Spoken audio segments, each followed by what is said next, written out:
Eu quero saudar nesta noite o povo de Deus com a santa e gloriosa paz de nosso Senhor Jesus Cristo, amém? Amém. Amados, nesta noite eu tenho uma palavra para dividir com a igreja. Se você estiver sentado, por gentileza, se põe em pé em reverência à palavra do Senhor. Carta de Paulo aos Romanos, capítulo 5. Vamos ler os primeiros versículos. Carta de Paulo aos Romanos, capítulo 5, vamos ler os primeiros versículos.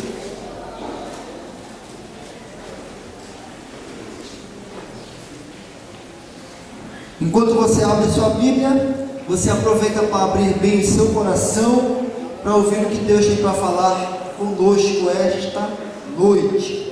Eu quero agradecer primeiramente a Deus, depois ao pastor Elson, juntamente com o pastor, que é o pastor daqui do templo, que é o anjo dessa congregação, pelo convite que foi nos feito.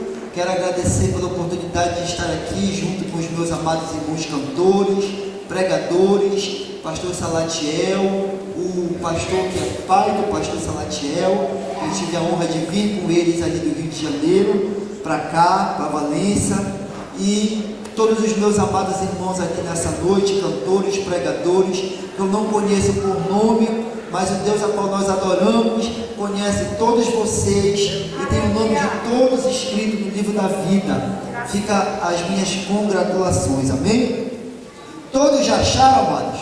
Quantos já acharam? Diga assim, glória a Deus. Glória a Deus. Quantos ainda não acharam? Diga assim, mesmo assim eu vou morar no céu. Amém? O povo aqui é bom de Bíblia, pastor. Romanos capítulo 5, a partir dos primeiros versículos, diz assim: sendo, pois, somos justificados pela fé, temos paz com Deus, por nosso Senhor Jesus Cristo, pelo qual também temos entrada pela fé a esta graça, na qual nos mantém firme, e nos gloriamos na esperança da glória de Deus. E não somente isto, mas também nos gloriamos nas tribulações, sabendo que a tribulação produz paciência, a paciência é experiência, e a experiência produz esperança, e a esperança não traz confusão. Portanto, o amor de Deus está derramado em nossos corações pelo poder do Espírito Santo que foi nos entregue. Amado Deus e Pai que está no céu, nesta noite, Pai, quando eu vou começar a ministrar a Tua palavra, eu te peço, Senhor, que o pastor Jefferson venha diminuir nesta noite, Senhor, e Tu cresças. Continua falando, Senhor, conosco, com a Tua igreja, com a Tua eleita, Senhor Jesus, que eu não conheço, mas este público que está aqui, Tu compraste, Senhor, com precioso sangue vertido na cruz do Calvário. Por isso eu te peço, Senhor, fala conosco, que nós possamos sair daqui impactados pelo poder da Tua palavra, em nome de Jesus, amém. Podeis assentar, meus amados.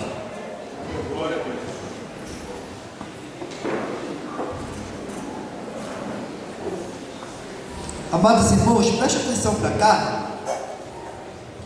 A carta de Paulo aos Romanos, ela é uma das mais longas cartas escritas por Paulo. É conhecida entre os teólogos como um tratado teológico. A carta aos Romanos influenciou a conversão de Santo Agostinho, que foi um dos grandes nomes dos pais da igreja. A carta aos Romanos também influenciou Martinho Lutero na reforma protestante, no que tange a doutrina que nós vamos trabalhar daqui a pouco, a justificação pela fé. Paulo estava no final da sua terceira viagem missionária e agora estava indo até a Judéia levar oferta para os irmãos ali necessitados. Quando Paulo está no caminho até a Judéia, ele para até a região da Macedônia, na Grécia, ali na cidade de Corinto, segundo Atos capítulo 20, verso 2, e ali por 3 meses ele fica ali na cidade de Corinto. Entre esse tempo, ele escreve a carta endereçada aos romanos. Paulo não foi o fundador da igreja aos romanos, mas a Bíblia nos diz, e no início da carta, Paulo começa elogiando a fé que havia na igreja em Roma. Não se sabe quem foi o fundador da igreja em Roma. Deduz-se que quem fundou a igreja em Roma foi cristãos convertidos que aceitaram Jesus e se converteram durante o discurso de Pedro no dia de Pentecostes em Jerusalém. E quando se converteram, levaram o poder do Evangelho até Roma, e ali começou e surgiu a igreja em Roma. Pessoas anônimas, mas que foram impactadas pelo poder da palavra de Deus e chegaram na sua cidade e fizeram a diferença. Eu paro um pouco a palavra para dizer uma coisa para você nesta noite. Deus te trouxe aqui, aleluia, para você não somente ouvir o Evangelho, mas você levar este Evangelho até aonde você chegar.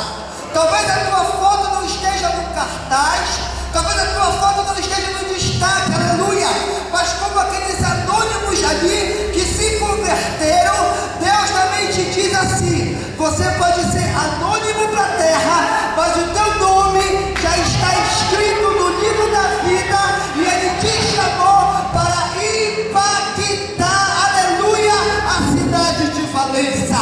Se você crê, levanta a tua mão e dê um brado de glória ao nome do Senhor. Paulo começa elogiando a fé dos romanos, e ele diz que o Evangelho é poder de Deus para aqueles que creem, tanto dos judeus como os gentios. E ele diz que neste Evangelho poderoso deduz-se e se esclarece a justiça de Deus na vida dos pecadores. Aí Paulo começa a citar alguns grupos aqui que eu quero falar com vocês. No capítulo 1, Paulo cita os idólatras, pagãos e gentios. Paulo diz no capítulo 1 que estes homens estão inexcusáveis e indesculpáveis, porque embora não tenham recebido a lei de Moisés, mas segundo o capítulo 1, eles nasceram, como todos os gentios, como todo ser humano, conhecendo o bem e o mal. Então tinha um conhecimento prévio de deduzir e de procurar o Deus que os criou. Paulo também diz no capítulo 1 que esses homens, ao olhar para a natureza, ao olhar para aquilo que Deus criou, não tinha como deduzir que não havia Criador, porque é só olhar para a natureza, é só olhar para as águas, é só olhar para tudo que Deus criou e observar o seu poder soberano e glorificar o nome dele. Mas estes gentios, estes pagãos, não deram glória ao Senhor. E a Bíblia diz que Deus então se entregou às suas paixões infames para desonrar o seu próprio corpo. Esses homens mergulham no pecado a tal ponto que a Bíblia diz que eles conhecem aquilo que deveriam fazer, mas não fazem, e ainda levam muitas pessoas a fazerem a coisa errada. O segundo grupo, amados irmãos, que Paulo destaca na carta aos Romanos, são os judeus. Diga comigo, judeus. Diga comigo mais forte, judeus. Paulo diz no capítulo 2 que os judeus eram aqueles que receberam a lei de Moisés na antiga aliança. Eles se vangloriavam da circuncisão e se vangloriavam das suas festas e ritos e de ser um povo chamado por Deus da antiga aliança. Mas diz Paulo que mesmo eles tendo recebido a lei, eles não obedeceram a lei 100%. Ora vista, os judeus se dobraram perante bezerros de ouro no deserto e fizeram tudo aquilo que desagradava a Deus durante o Antigo Testamento. No capítulo 3, então, Paulo vai dizer que pegando os gentios, pegando os pagãos e pegando os judeus, ele coloca todos numa só linha, porque não há um justo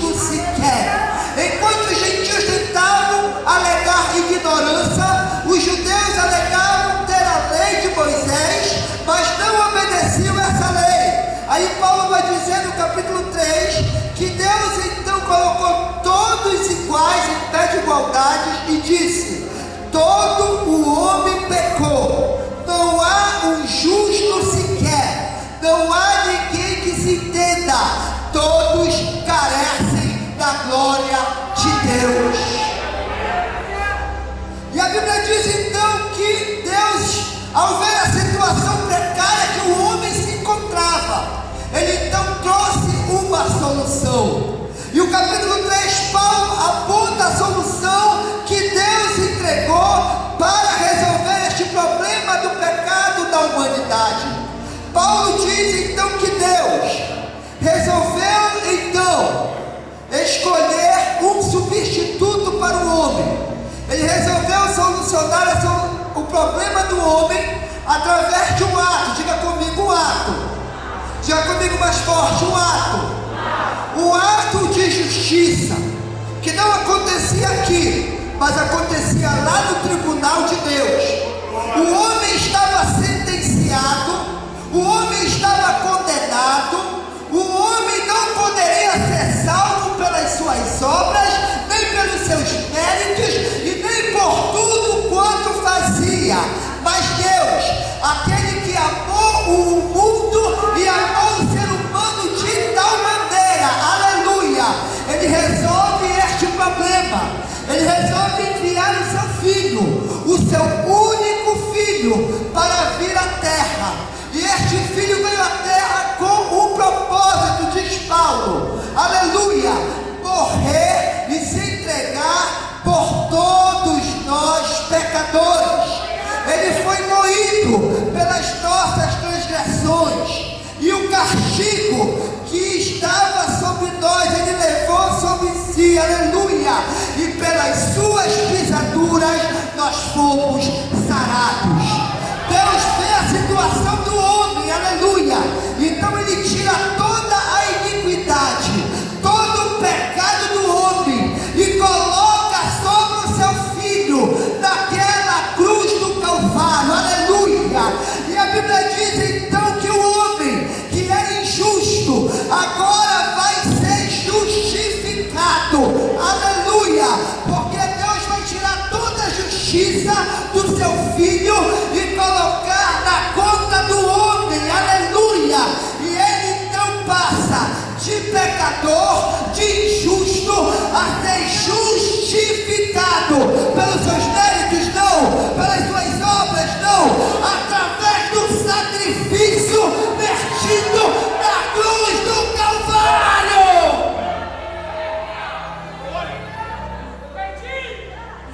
A base dessa justificativa é a remissão do sangue de Jesus. Você precisa entender que Deus é santo, e Ele não poderia simplesmente dizer ou perdoar pecados do homem, porque o homem estava condenado. Ele então vai fazer algo melhor, vai pegar o pecado da humanidade e colocar sobre o seu filho, aleluia, aquela dívida que era nossa. E a Bíblia diz, Paulo fala na carta aos Colossenses, que Jesus crava na cruz do Calvário, e a dívida que nos condenava, aleluia, agora não nos condena mais, porque fomos justificados pelo poder deste sangue. Felipe, para o irmão que está do seu lado, diga: não foi de graça, não foi por mérito, foi por graça. A base dessa justificativa foi um sangue precioso daquele que não tinha por que fazer, mas humilhou-se a si mesmo, veio à terra, não tinha beleza, não tinha formosura, mas se entregou na cruz. E hoje você está aqui adorando, justificado, porque este sangue foi vertido na cruz do Calvário para pagar o meu e o teu pecado.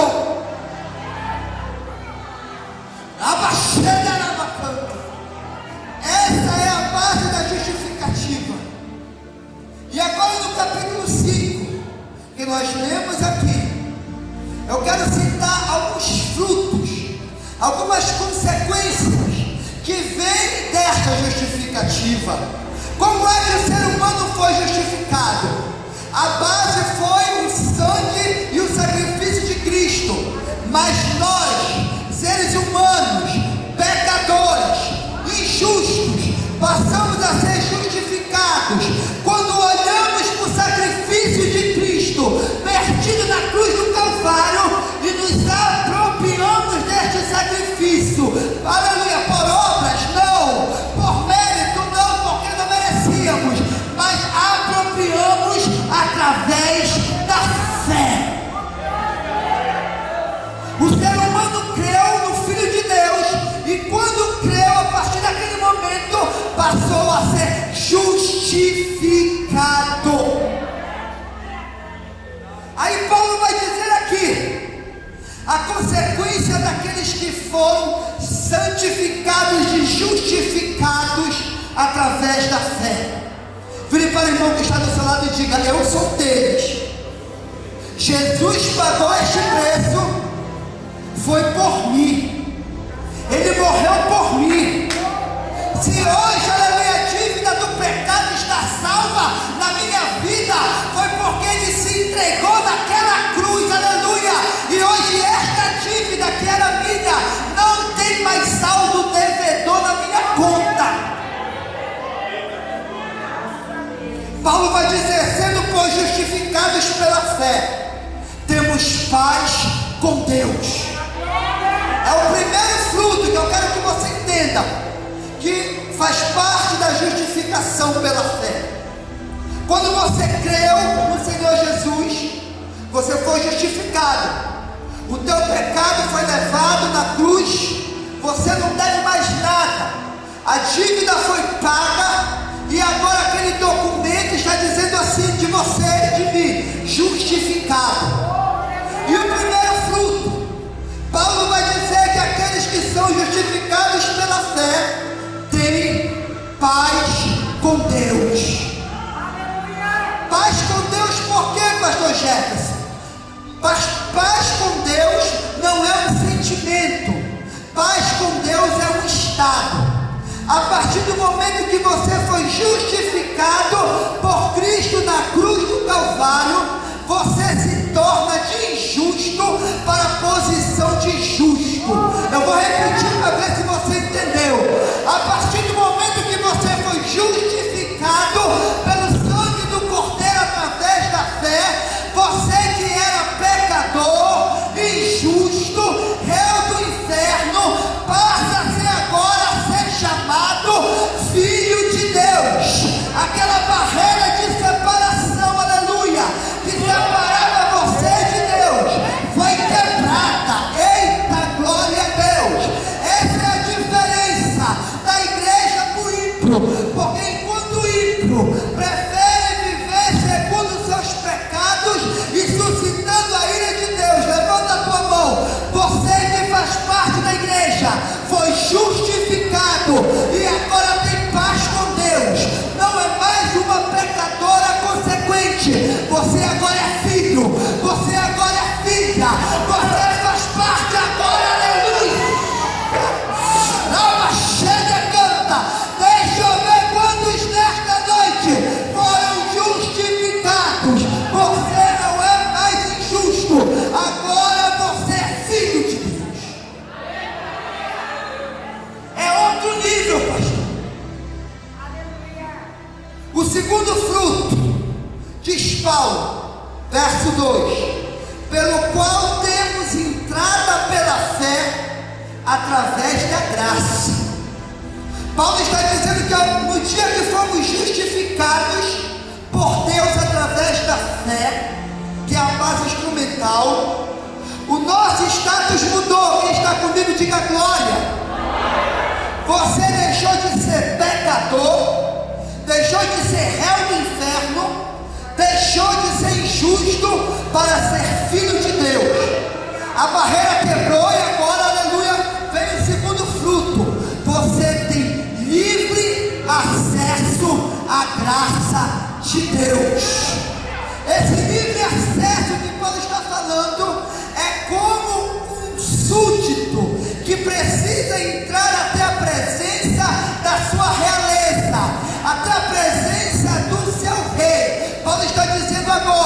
você que foi justificado por este sangue, você não é somente filho de Deus.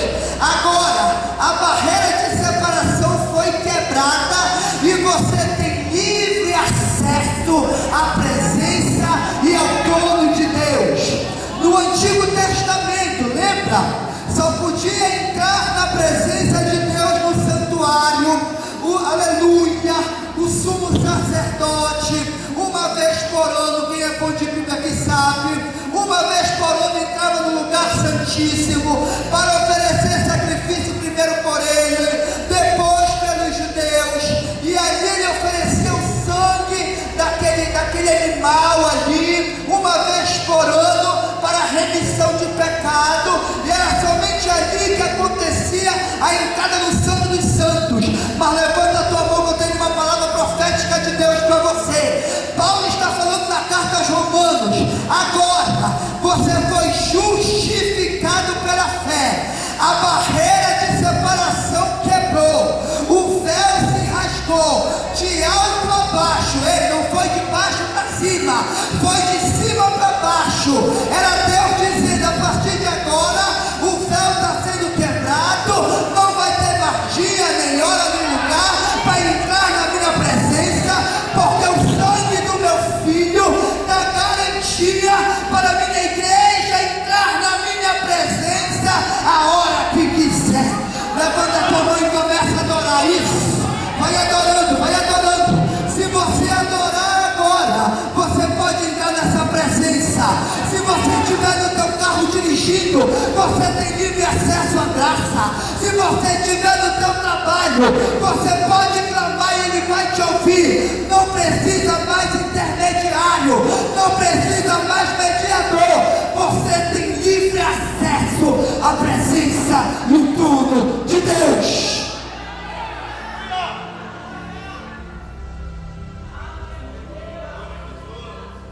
Terceiro fruto. Quem está gostando e quem está comigo, diga glória. Terceiro fruto, final do verso 3: e nos gloriamos na esperança da glória de Deus. Paulo está falando que aqueles que foram lavados pelo sangue do Cordeiro, você e eu, primeiro, temos paz com Deus, porque agora somos filhos de Deus. Segundo, temos acesso à graça, porque não temos mais mediador e não precisamos mais pedir para mediadores, para sacerdotes, para irem na presença de Deus por nós. Não, nós mesmos podemos fazer isso, porque temos acesso à graça. E o terceiro fruto, pastor Jefferson, Paulo está dizendo: você que foi comprado pelo sangue do Cordeiro, você tem razão de se gloriar na esperança da glória de Deus. O ímpio caminha hoje em dia por aí, e ele tem medo de morrer. Você pode perguntar: muitas religiões propagadas por aí que não são de Jesus, aleluia, como o Espiritismo, que diz: você vem, morre, reencarna, morre, reencarna, morre, reencarna. Aonde há esperança de salvação nisso? Não há. O ateu fala o quê? Que a vida é somente matéria.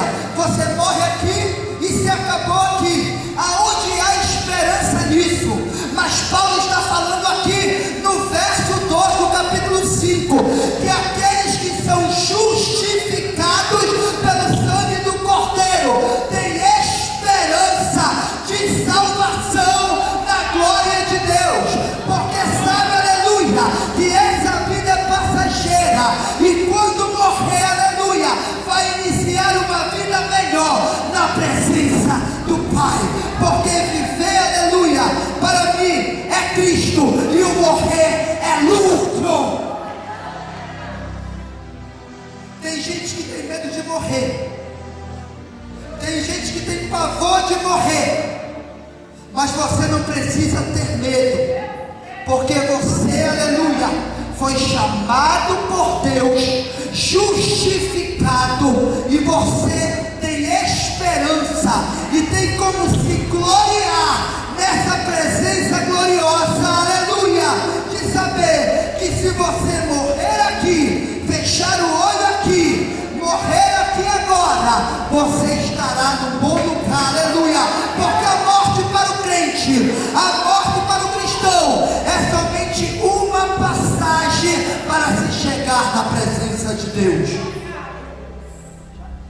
ficar de pé, amados irmãos? Eu quero orar rapidinho por você.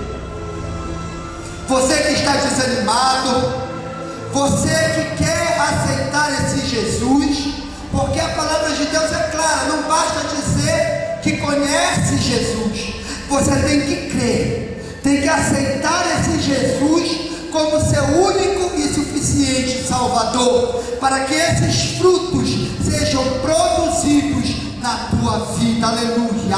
Você se torne filho de Deus, você tenha livre acesso à graça, e você tenha, aleluia, a certeza de se gloriar, que você, se morrer hoje, daqui a pouco, estará num bom lugar na presença de Deus. Amado Deus e Pai que está no céu, entramos na tua presença, te agradecemos, Pai. Meu tempo já se foi, mas a tua palavra foi pregada nesta noite, Senhor. Deus, que nós possamos, Senhor, tomar posse, porque tu já pagastes por nós um alto preço na cruz do Calvário, vertestes o teu sangue precioso, aleluia. E nesta noite, Pai, que a tua justificação, teu sangue, venha produzir em nós, aleluia, paciência, que nós possamos, Senhor, ter segurança, nos gloriarmos, Senhor Jesus, em Ti, e termos cada dia acesso à Tua presença. Muito obrigado, Senhor, em nome de Jesus, amém.